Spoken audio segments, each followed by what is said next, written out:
Hello बच्चों, welcome my channel. तो आज की क्लास में हम लोग पढ़ने वाले हैं राष्ट्रीय शिक्षा नीति 1986। ठीक है, तो राष्ट्रीय शिक्षा नीति 1986 क्या है देखेंगे हम। तो राष्ट्रीय शिक्षा नीति को जनवरी 1985 में प्रधानमंत्री श्री राजीव गांधी के द्वारा लागू किया गया था। तो क्या है शिक्षा नीति 1986?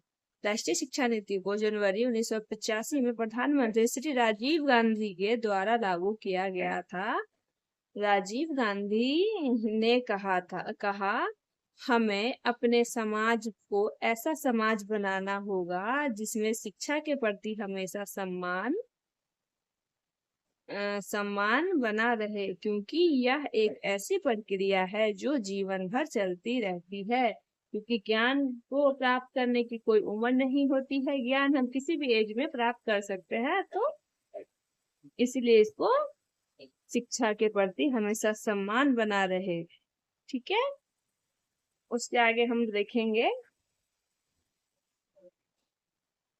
सन 1986 में इसके प्रारूप तैयार कर लागू किया। इसमें परिवर्तन के लिए बहुत से महत्वपूर्ण निर्देश भी दिए गए। इसी शिक्षा नीति को राष्ट्रीय शिक्षा नीति कहा जाता है। 1992 में इसका संशोधन भी किया गया।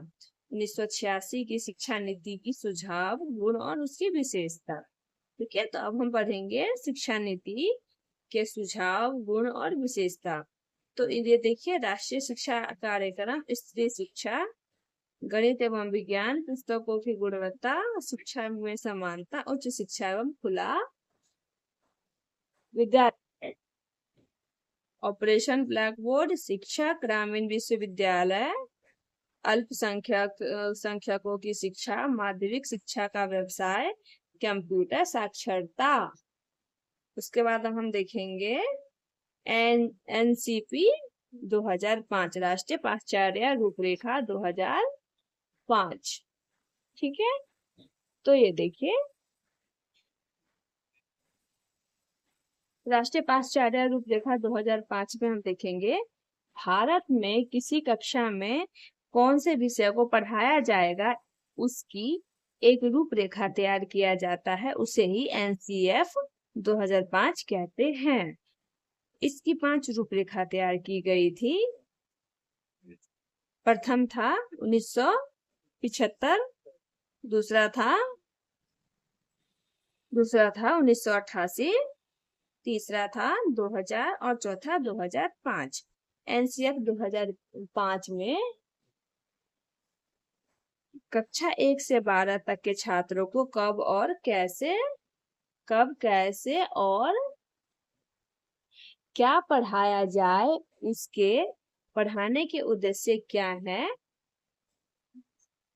2005 में ये देखा गया। एनसीएफ 2005 में 2004 में सरकार ने पहले से चल रही शिक्षा व्यवस्था को गलत मानकर नवीन पाठ्यक्रम बनाने का विचार दिया।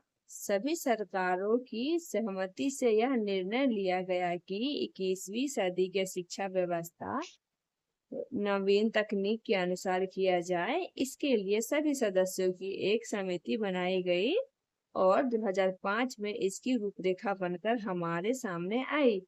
इसका निर्माण इंग्लिश भाषा में किया गया।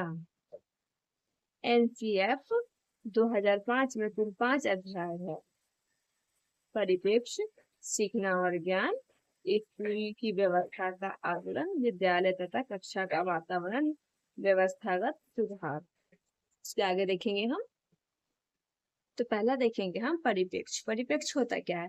इसमें यह था कि एनसीएफ 1986 में बहुत से दोष थे, जिसे देखते हुए एनसीएफ 2005 में यह व्यवस्था की गई कि 6 से 14 वर्ष तक की सभी बच्चों को शिक्षा दी जाए।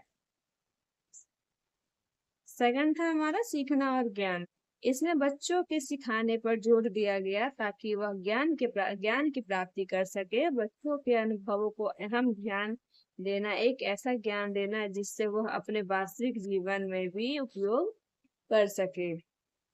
स्कूल की व्यवस्था का आकलन। अच्छी शिक्षा देने के लिए स्कूल की व्यवस्था का आकलन भी बहुत जरूरी है। स्कूल की बिल्डिंग कैसी है, वहाँ शिक्षण से संबंधित सभी चीजें उपस्थित हो। विद्यालय तथा कक्षा का वातावरण, विद्यालय का वातावरण अच्छा हो जिससे विद्यार्थी को अध्ययन की शिक्षा की ओर जाए। पांचवा था हमारा व्यवस्थागत सुधार। विद्यालय में सभी चीजों की व्यवस्था की जाए जिससे शिक्षा का व्यवस्था में सुधार हो और उन्हें अच्छी शिक्षा प्राप्त हो सके। आज के लिए इतना ही। नेक्स्ट वीडियो में हम देखेंगे शिक्षा का व्यवसायीकरण।